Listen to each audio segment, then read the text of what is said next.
Back to School, a short story written and narrated by Robert Fairhead from the Tall and True Writers website. Chapter 2. A Dream.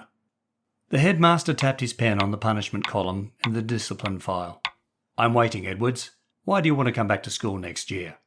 Charlie's mouth still felt dry. "Because I want to sit my final exams, sir." "Yes, but why? Why are you suddenly so interested in finishing high school, Edwards? You've shown little interest in your schoolwork to date." Well, you see..."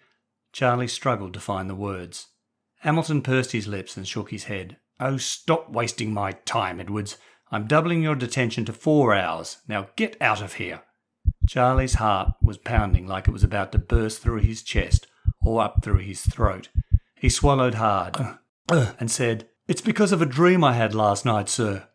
"A dream?" the headmaster shouted in disbelief, throwing his pen onto the desk. "Right, Edwards, I've given you enough warnings," he thundered, standing and reaching for the curved length of thin cane, which he kept beside his desk. "It's a caning for you as well as detention." Charlie's eyes were wide with fear. He knew the cane and the whip-like sound it made when it sliced through the air, and the sting and recoil when it hit the palm. But it wasn't the cane that Charlie feared. He'd worn its sting enough times to do so without flinching. What Charlie feared most was last night's dream. "Please, Mr. Hamilton," he pleaded, breathing heavily. "It wasn't just a dream. It was more than that. It was a..." Charlie searched for the right word. "A premonition. That's it.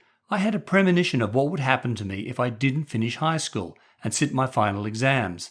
That's why I came to see you today, sir. That's why I want to come back to school next year. The dream, the premonition, it felt so real. I don't want it to come true." Hamilton lowered the cane and regarded the breathless, wild-eyed boy. He recognised the scared look in Edward's eyes, having seen it many times in the headmaster's office and back in the army. But what did the boy fear? "Tell me about this dream, Edwards," Hamilton ordered, resuming his seat and laying the cane on the desk. A gaggle of students passed the headmaster's office and peered through the glass door, but with one severe glance from Hamilton, they averted their eyes and silenced their gossiping. Charlie's knees were shaking. He knew the prospect remained the headmaster would not believe his story, and instead, heavy-handed Hamilton would dispense the cane with additional detention and deny him the opportunity to return to school next year. He had to make the headmaster believe there was more to the dream. It was a premonition, and most of all, Charlie had to make sure it did not come true.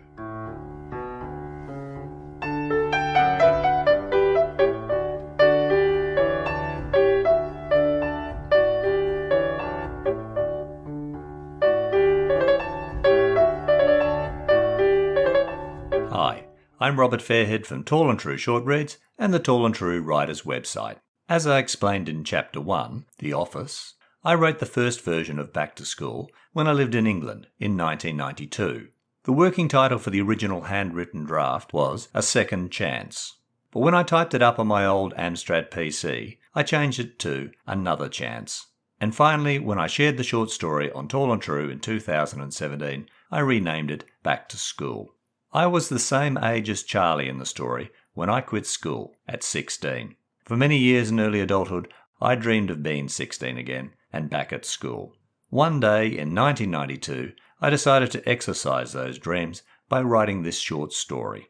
In Chapter 2, Charlie reveals to his headmaster, heavy-handed Hamilton, what prompted his visit to the office and change of heart about school next year. It was a dream, or premonition, of what would happen to him if he didn't finish high school and sit his exams. My dreams weren't exactly like Charlie's, but I did imagine different alternatives had I finished my final year of high school. I hope you enjoy Chapter 2 of Back to School. You can read this and all my short stories, blog posts and other writing at tallandtrue.com. Chapter 3, The House, will be in your podcast feed shortly. Charlie took another deep breath to calm himself. "Well, Mr. Hamilton, it was the weirdest dream I've ever had. It was more like watching TV than a dream, only it was me on the TV." Scenes started replaying through Charlie's head as he recounted his dream to the headmaster. In the meantime, check your feed for Chapter 1 and other Tall and True Short Reads episodes, and follow or subscribe to the podcast and rate and review it via your favourite listening app. And please tell your family and friends about Tall and True Short Reads and the Tall and True Writers website.